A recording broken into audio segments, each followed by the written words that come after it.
बांधो मुट्ठी तानो मुट्ठी। अखिलेश यादव ने एक नया नारा दिया है और उद्घोष कर दिया गया है कि वक्त आ गया है कि अब सड़क पर कार्यकर्ता उतरकर अपनी लड़ाई लड़ें। उन्होंने ये भी ऐलान किया है कि कैसे उन्होंने एक ट्वीट किया है और बताया है कि इलेक्शन कमीशन को करप्शन का पर्याय बनाने वालों के हथकंडे तस्वीरों में कैद होकर दुनिया के सामने उजागर हो चुके हैं। दुनिया से लेकर देश और उत्तर प्रदेश ने इस उपचुनाव में चुनावी राजनीति का सबसे विकृत रूप देखा। असत्य का समय हो सकता है लेकिन युग नहीं। अब तो असली संघर्ष शुरू हुआ है। बांधो मुट्ठी तानो मुट्ठी और पीडीए का करो उद्घोष, जुड़ेंगे तो जीतेंगे।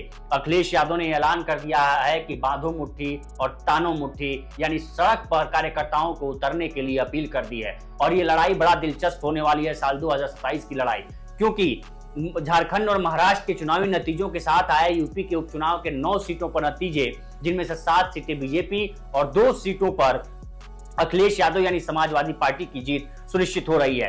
लेकिन अब सवाल है कि जिन 4 सीटों पर समाजवादी की पार्टी की जो सीटें थी उनमें से 2 घट गई हैं और ये आरोप लगाया गया है अखिलेश यादव की तरफ से। ऑलरेडी पहले से ही आरोप लगाते हुए अखिलेश यादव ने कहा है कि ये एक लोकतंत्र की लूट है। क्योंकि पिछले दिनों हमने जब चुनाव 20 नवंबर को हो रहा था तो उस वक्त एक तस्वीर बड़ा वायरल हुई थी यूपी के उपचुनाव से, जहां एक प्रशासनिक अधिकारी बंदूक ताने हुए वोटर्स पे, जो मतदाता आए थे उन महिला मतदाताओं पे वोटर्स बंदूक ताने हुए नजर आया, जिसकी काफी आलोचना की गई। पूरे देश भर में नहीं, पूरी दुनिया भर में आलोचना की गई और एक नाम दिया गया कि बंदूक की नोक पर लूटता लोकतंत्र। लेकिन सवाल है कि आखिर अखिलेश यादव ने, अब ये सवाल अखिलेश यादव से ये है कि क्या अखिलेश यादव अब ये उद्घोषणा कर चुके हैं कि अब उनके कार्यकर्ता सड़कों पर उतरकर संघर्ष करने का ऐलान कर चुके हैं।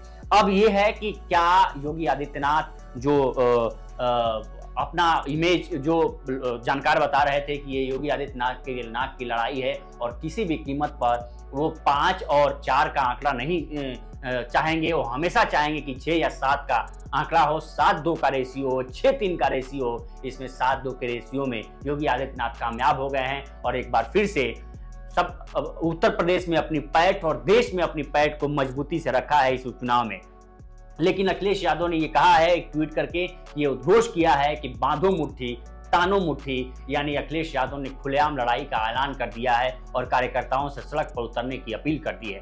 ऐसे में 2027 का चुनाव बड़ा दिलचस्प हो जाएगा, क्योंकि 2027 का चुनाव इस उपचुनाव का लिटमस पेपर के रूप में देखा जा रहा था। माना जा रहा था कि लोकसभा चुनाव के तहत अखिलेश यादव ने जो 37-38 सीटों पर जो परचम लहराया है, 80 सीटों में से वो एक बड़े नेता के रूप में और देश की तीसरी सबसे बड़ी पार्टी के रूप में उभरे थे। और माना जा रहा था कि यूपी में एक बड़ा उपचुनाव में देखने को मिलेगा जहां अखिलेश यादव अपनी सीट बचाने में कामयाब होंगे।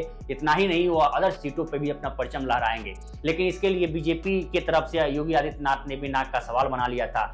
कटहरी के वो खुद मुख्यमंत्री होते हुए कटहरी के प्रभारी हुए, उसके बाद अपने सबसे करीबी दोस्त जो वित्त मंत्री हैं उनको सीसामऊ की कमान दी, जहां एक आबादी जो अल्पसंख्यक आबादी है, सबसे बड़ी संख्या में अल्पसंख्यक आबादी है, वहां हालांकि सीसामऊ में बीजेपी चुनाव हार गई है, लेकिन कटहरी में जीतती हुई नजर आ रही है। अभी हालांकि पूरे परिणाम पूरी तरीके से नहीं आ रहे हैं, कुछ राउंड की गिनती बाकी है, लेकिन ये साफ नजर आया कि जो लीड है वो बीजेपी की तरफ है, यानी कि 7-2 का रेशियो है। और इसी के साथ ही अखिलेश यादव ने ऐलान कर दिया है कि बांधो मुट्ठी और तानो मुट्ठी, यानी कार्यकर्ताओं से खुली अपील है कि सड़क पर आके अब लड़ाई लड़नी होगी ऐसे करप्ट प्रशासन से, ऐसे करप्ट शासन से। यह अखिलेश यादव का आरोप है। इसी के तहत उन्होंने एक ट्वीट किया है और कहा है कि इलेक्शन को करप्शन का पर्याय बनाने वालों के हथकंडे तस्वीरों में कैद होकर दुनिया के सामने उजागर हो चुके हैं। दुनिया से लेकर देश और उत्तर प्रदेश ने इस उपचुनाव में चुनावी राजनीति का सबसे विकृत रूप देखा। असत्य का समय हो सकता है लेकिन युग नहीं। अब तो असली संघर्ष शुरू हुआ है। बांधो मुट्ठी तानो मुट्ठी और पीडीए का करो उद्घोष, जुड़ेंगे तो जीतेंगे। हालांकि हकीकत भी है, जब 9 सीटों पर विधानसभा उपचुनाव की घोषणा हुई और जब 20 नवंबर को चुनाव डाले गए तो ये देखा गया कि कई सीटों पर प्रशासन ने कड़ी निगरानी रखी। जो वोटर बूथ पे, जो वोटिंग बूथ पे चेकिंग होनी थी कागजातों की, उनके घरों में चेकिंग की गई, सड़कों पर चेकिंग की गई, वोटिंग बूथ से 200 मीटर 300 मीटर दूरी पर चेकिंग की गई, जिसके लिए इलेक्शन कमीशन को एक बड़ी कार्रवाई भी करनी पड़ी है। 7 पुलिस अधिकारियों को निलंबित भी करना पड़ा।